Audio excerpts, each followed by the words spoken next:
অধিকাংশ টাচফোনের ব্যাকসেলগুলো গ্লাসের হয়, আর গ্লাসের ব্যাকসেলগুলো খুলতে গেলে অনেক সময় রিস্ক থাকে, ফেটে যাওয়ার সম্ভাবনা থাকে, সাইডে ফিঙ্গারপ্রিন্ট থাকে, ওটাও ছিঁড়ে যাওয়ার সম্ভাবনা থাকে।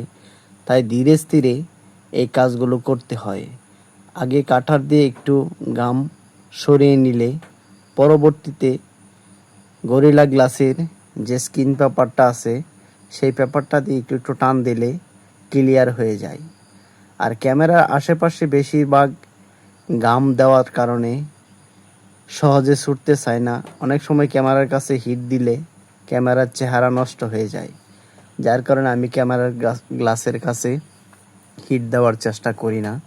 কারণ হট গানের হিট কিন্তু কিছু ক্যামেরার লেন্সের ওপর আঘাত আনে, যার কারণে সাবধানতার সাথে খুব সুন্দরভাবে কেটে কেটে গামটা সরিয়ে আমি ব্যাকসেলগুলো খোলার চেষ্টা করি। আর এটাকে তাড়াহুড়া করা যাবে না। যদি তাড়াহুড়া করেন তাহলে আপনার শখের ফোনটা নষ্ট হয়ে যাবে, পিছনের ব্যাকসেলটা। আর অরিজিনাল ব্যাকসেল কিন্তু পাওয়া যায় না।